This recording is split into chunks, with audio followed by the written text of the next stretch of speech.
Greetings, my friends. I am called to return to come to speak about the spiritual things. I really enjoy. It's very, very pleasant to be able to share those deep sort of the deep energies of the spirit, and to find to know that it is useful because we're all awakening and growing and ascending together.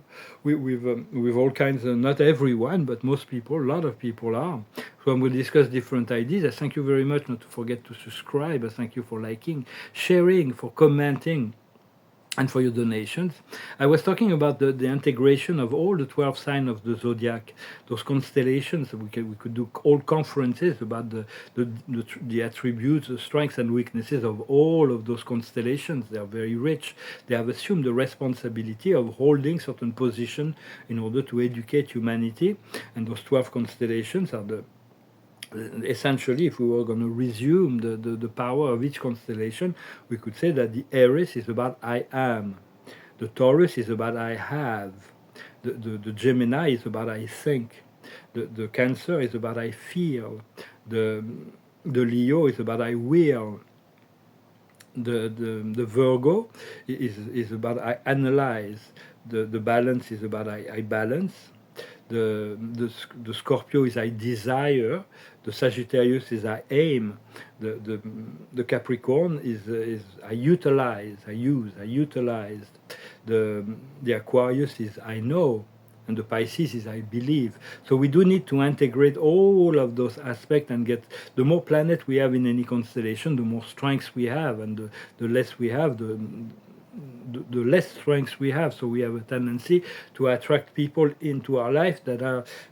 complementing us. For me, I have a T square, immutable T square in Gemini, so I would have tendency to attract Gemini into my life. But we're all made of every state. So we're moving. It's very much important to be in the present, to return to the present and move into the presence. The presence is the collective, the I am is all that is. It is really the understanding, the realization that there is all that is, that this consciousness of supremacy that is always present within our life, and how much are we aware of that. But getting the ego out of the way does not mean we're going to lose our identity. We're gaining, we're integrating our soul identity. For that, we need to be submissive to our inner guidance, the guidance of the living presence of God. Like Islam is about submission, to be submissive to the Creator.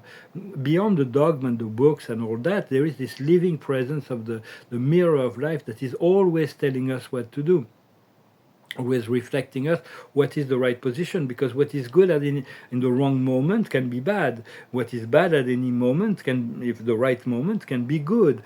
So it's about well, there is basic value, and that we stick to a principle and value, but there was also for everything is relative. It's like those are general rules, of course, but there is a philosopher named Confucius that established the three cardinal relations. The children need to be submissive to their parents. The wife needs to be submissive to her husband, and the vassal needs to be submissive to his lord, to his king. So it's like those are how the things work in society. When there is there could be always example where the children are more enlightened than their parents, when or that people there is a tyrant that is the ruler, so it's like we cannot submit to tyranny, but those are general rules. And for the mind, like symmetry, and but perfection, when it's too perfect and too symmetrical, like the art created by artificial intelligence, is very boring. There is no creativity. Lao Tzu, the master, used to say in his book, the Tao Te Ching, that the infinite perfection is so perfect that it appears imperfect, for it is the imperfection that creates the interest. It is our own imperfection contributes to the perfection of the whole. It is we are divinely imperfect. It's like, it's very important to know that it is God that allowed us to be imperfect, to learn and grow through that. And so we have to accept who we are, where we are, and all that we are at any given time. For in society there is like all those those fake people and the intelligent artificial influencer and the reptilian clones. They're created so perfect. Everybody's trying to resemble the reptilian clones. Those are soulless beings that are replicates on the celebrity world. Thank God not all of them in the political stage and the celebrity. There is a lot of clones, and those people are actually they're replicates of the original, but they're following a program. Some of them are victims also, and some clones are being tortured and being submitted to all kinds of things. But then the original soul has to integrate all that has been done when it's cloned. For I'm talking about that because this will soon come into the collective consciousness. We're gonna have to. It's gonna be a big shock to know that there were so many clones in positions of powers. But most of the people that we meet have souls. They are human souls, and they all human souls are actually we have this I am presence, and we have eternal and infinite concept of reality that is unique. So everybody is a God in the making. There is the presence of God, although it doesn't always look like that because people are completely ignorant of that. They're living their earthly life, and so. But we are divinely protected. When we serve life, we're receiving a lot of protection, and so it's the more we are conscious of the presence of God in our mind. So it's important to if we are 10% of presence, means if we are awakened 16 hours a day, that means for 1 hour and a half we realize we think that God is present in our life. 50% would mean for 8 hours during the day we are aware and conscious of this amazing presence of God. For me, Spirit is telling me I need to achieve 80% of presence. If you achieve 100% of presence, you would the inner light of truth would consume the body. It would be a chariot of fire, and you would disappear. You wouldn't be able to live in physicality. So I am presence. Even if our consciousness reaches the point of total fusion, will prevent that from happening because it needs our presence in the physical, and then the fusion will happen at the end. So it's about how much we need to be aware that there is this amazing presence of love, light, and wisdom that is always apparent. God is apparent to all beings, and so is always there. So how much presence are we? So we want to move from the present, return to presence, to the awareness of the inner presence that comes from deep within as well as from above. And we're getting close to this amazing transformation, this amazing event that is called First Contact. Is the official introduction to the human community that there is countless galactic civilizations that are all around us, and this will come before the Earth is ascended into the fifth dimension. So that will definitely introduce as well the fact that there are all kinds of negative and neutral extraterrestrials that will also be playing a part in these revelations. Some 3D humans may be tempted to be submissive to those extraterrestrials, be only submissive to the presence of the divinity of God within and above. And but they all have their own agenda, but it's important to connect to our inner light and to reinforce this presence of the divine before those doors, the galactic doors, open. To be lucid in relationship to the ET all the ET communities. They are not here to be worshipped. Those who want to be worshipped are negative extraterrestrials, like all of the submission. Like the Anunnakis that invented money, so they're like those who serve them have the great deal of money, and everybody else is struggling to serve them. Or they invented the god of punishment, and really like no other god than me. It has to be me, only me. And if you depart, you'll be punished. This is not the true God. The true God is pure love. But there was this battle between dark and light for a very long time, and on a higher plane, on the 6-7 dimension. But all of there is been clear. The light has won, and the fifth, and now the fourth dimension, the astral plane. The battle has been. The light is invading all the dimension, and it is going to come into the victory of the light will be finally anchored into the material kingdom of the third dimension, and that will the first contact will actually be it will be the cavalry, for we are the boots on the ground, but there's going to be like putting the nail down. It's going to nail down the victory of the light. And because most governments will try to prevent that revelation. It's going to be more and more and more disclosure. But a lot of governments have made secret agreement with negative extraterrestrial. They were giving the right for the human beings that are not enlightened and not protected by God. They could draw on from the genetic pool to be used by those extraterrestrial in exchange for exotic weapons. It's not very ethical, and so the government are all trying to, all those who have made those agreements, say, how are we going to make our mea culpa? Are we going to be forgiven, or are they going to want to burn us at the stake? So they're trying to prevent that from happening. But some governments are following the path of the light. So it's very important to embrace the physical world as a magnificent creation of God. It's all magnificent, and it's all the illusions that were created, that were perverted, this beauty of this creation. And even our physical body is the temple of the Holy Spirit that is studying himself, itself. And so we need to take care of ourselves. It is very important to make more space for the Creator, to the light of God, to be more of that light of God from within ourselves and our consciousness and our physical body.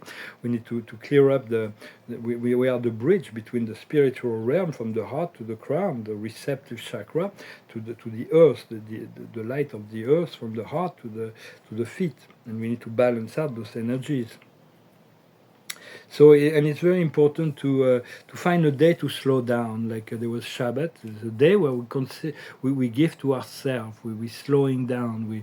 We give more thought to our meditation, to those things that do us good. It was supposed to be Saturday, the Shabbat, but any day will do, and then incorporate more of the spiritual practice each and every day. But it's good to find a day where we dedicate ourselves to our spiritual evolution.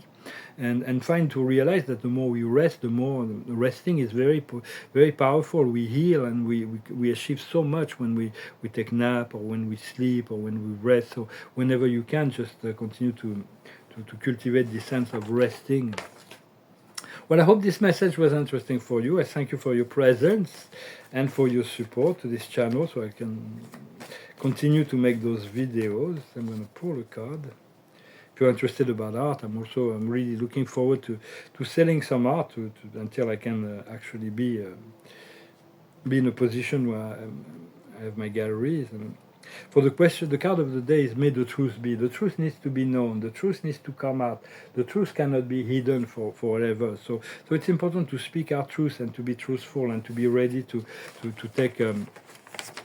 To move on, to take on the leadership of that change. It's like no reason to be shy, or to be fearful, or to be always question, always ask your heart what's the right, what to do and what not to do. But we're going to be moving into putting our Creator's shoes and move into the world, so we can assume the direction, not by force, not by trying to convince anyone, but by showing the example and trying to show a better way, an easier way, a way of more integrated way.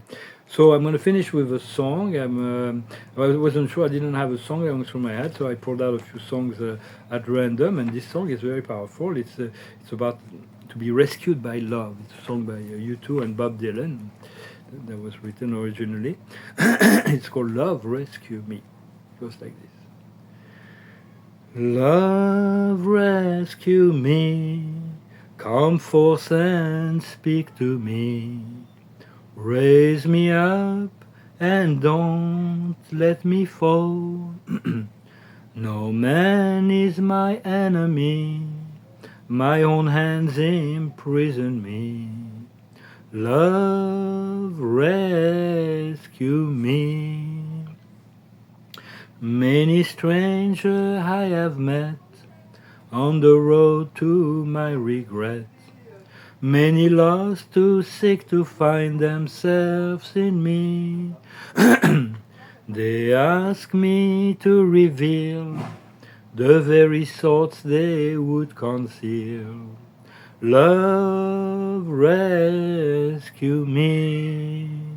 And the sun in the sky makes a shadow of you and I, stretching out as the sun sinks in the sea. I'm here without a name, in the palace of my shame. Said love, rescue me. In the cold mirror of a glass, I see my reflection pass. See the dark shades of what I used to be. See the purple of her eyes, the scarlet of my lies. Said love, rescue me. Yea, though I walk in the valley of the shadow, yea, I will fear no evil. I have cursed thy rod and staff, they no longer comfort me. I said, love, rescue me. Sha-la-la, la-la-la, la-la-la-la-la-la. Sha-la-la, sha-la-la, la-la-la. I said, love, love, rescue me. I said, love, climb up the mountains. Said, love, I said, love, oh my love. On the hill of the sun, I'm on the eve of the storm, and my words you must believe in. Oh, I said, love, rescue me. Oh yeah, oh yeah, oh yeah, yeah, I'm here without a name in the palace of my shame.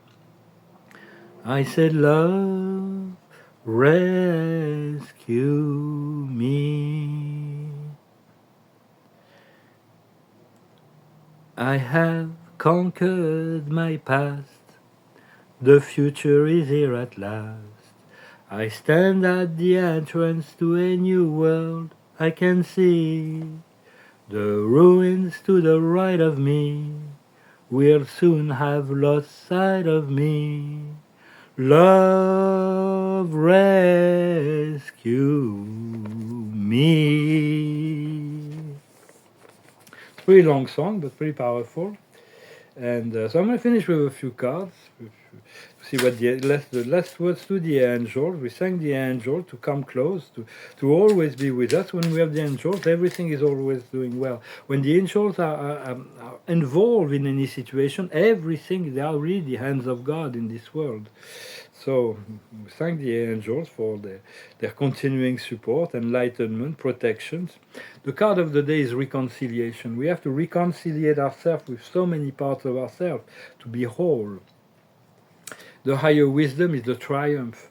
We are triumphant. There is a great, wonderful energy, wonderful triumph that will soon be manifested into the world as the manifestation of the victory of the light. And our own personal victory will be vindicated for all that have kind of put us to the side to think that we're inferior because we had certain beliefs that were different than those of the matrix. What we need to understand is family. To our heart family, our soul family, are the family, those who resonate deeply within our heart. We belong together. We need to be together. What we need to do is friendship, to continue to give friendship and to receive friendship. It was Epicure who thought that friendship was the most valuable, the most important things in life, because Aristotle used to think that to have a friend is one soul in two bodies. It's like very powerful, very important. We don't need a million friends. We need to be friendly to all, but we just need a few friends to we can rely on, depend on. It's kind of very important. It's a family relationship with our friends. And the outcome is rest, it's vacation, it's about meditation, it's about being told to relax. It's to set a day to slow down and to there's going to be a time for rest, because it's going to be a lot of work, but we're going to need to be able to enjoy creative rest. So I hope this message was interesting for you, that it resonated with you. I wish you a wonderful day, and I'll talk to you later. Salut.